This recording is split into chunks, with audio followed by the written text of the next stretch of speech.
Bonjour les enfants, comment allez-vous? Moi ça va. Aujourd'hui je vais vous lire une histoire d'un grand livre qui s'appelle Le Grand Livre de Sagesse Indienne, voyez, de Chef Leloska. Et la légende que je vais vous lire s'appelle Corbeau et Goéland.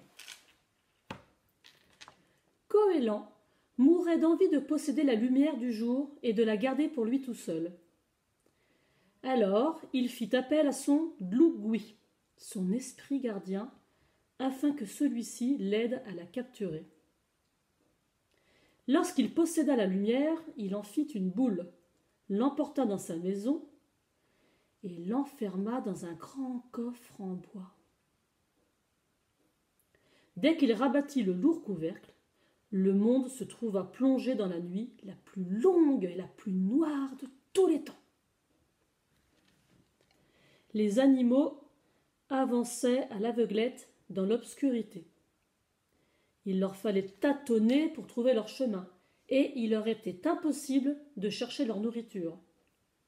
Ils étaient tristes et souffraient de la faim. C'est alors que Corbeau, qui errait lui aussi dans le noir, s'égarant dans les buissons et se cognant le bec aux arbres, décida qu'il fallait absolument faire quelque chose. Il réunit alors tous les animaux et leur dit : « Je sais ce qui est advenu de la lumière du jour, et je suis le seul à pouvoir la délivrer. Mais il faudra que vous pensiez bien à moi, tandis que je m'acquitterai de cette tâche. » Alors que Corbeau se dirigeait vers la plage toute proche, avançant toujours à l'aveuglette, il échafauda un plan astucieux pour dérober la lumière du jour à Goéland. Il commença par explorer soigneusement les flaques d'eau laissées par la marée, à la recherche d'oursins qu'il déposa dans un petit panier. Quand le panier fut plein, il avala la chair tendre des oursins pour ne conserver que les coquilles aux piquants acérés.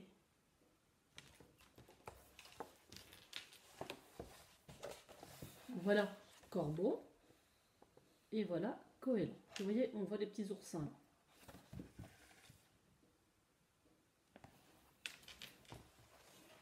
là.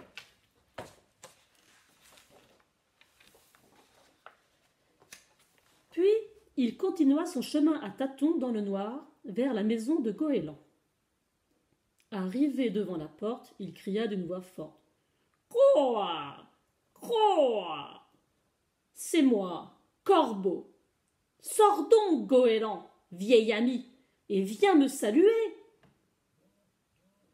Goéland avait bien reconnu la voix qui l'appelait, mais en réalité, il n'aimait pas beaucoup Corbeau, car celui-ci mangeait énormément, ne se décidait jamais à partir et chantait trop fort. Pourtant, Goéland était bien obligé d'accueillir convenablement son cousin. Il craignait en effet que les gens ne le jugent irrespectueux envers l'un de ses parents. Aussi se décida-t-il à sortir d'un pas traînant pour souhaiter la bienvenue à Corbeau. Pendant que Goéland hésitait à lui ouvrir, Corbeau avait éparpillé les coquilles d'oursin devant la porte de la maison. Goéland se montra enfin.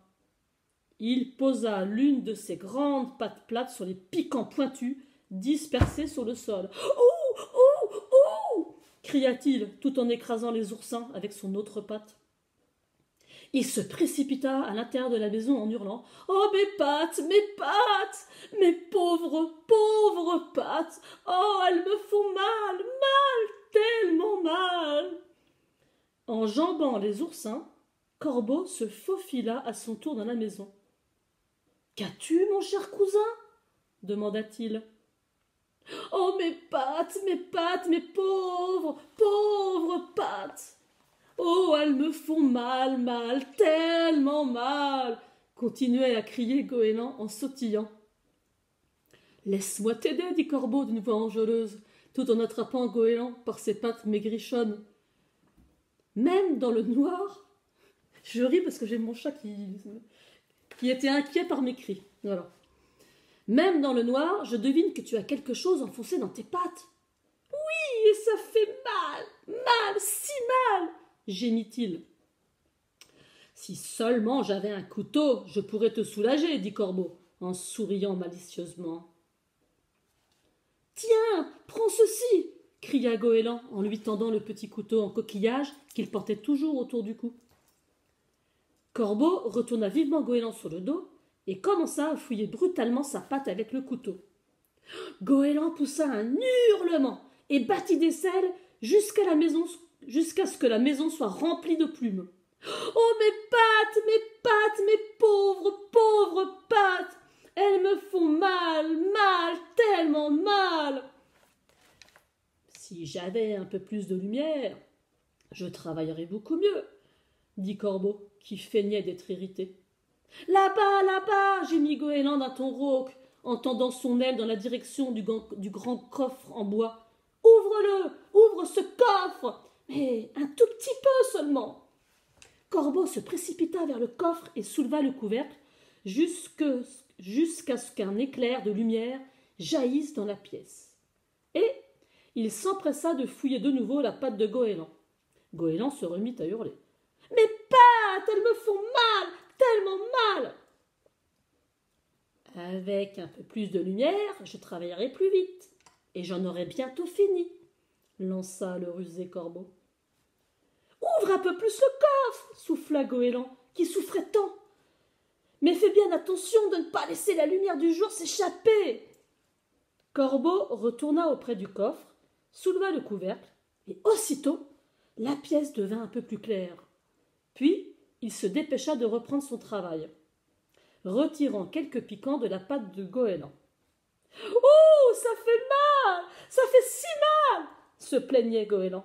« Je n'y arriverai pas !» dit Corbeau d'un ton cassant en s'interrompant.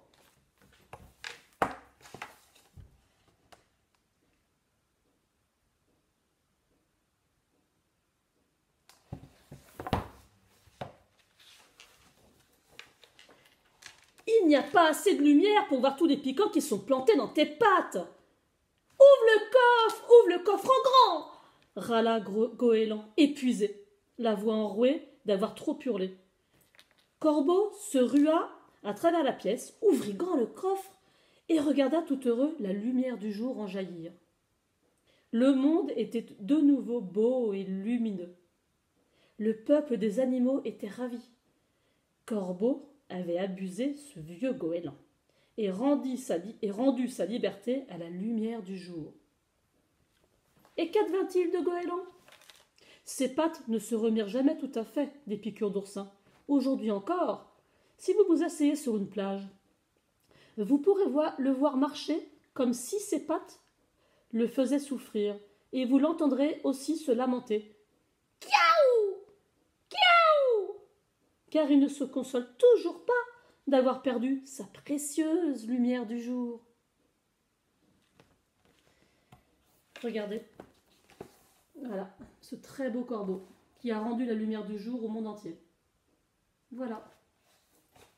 C'était une belle histoire. Je vous dis au revoir et à bientôt. Au revoir.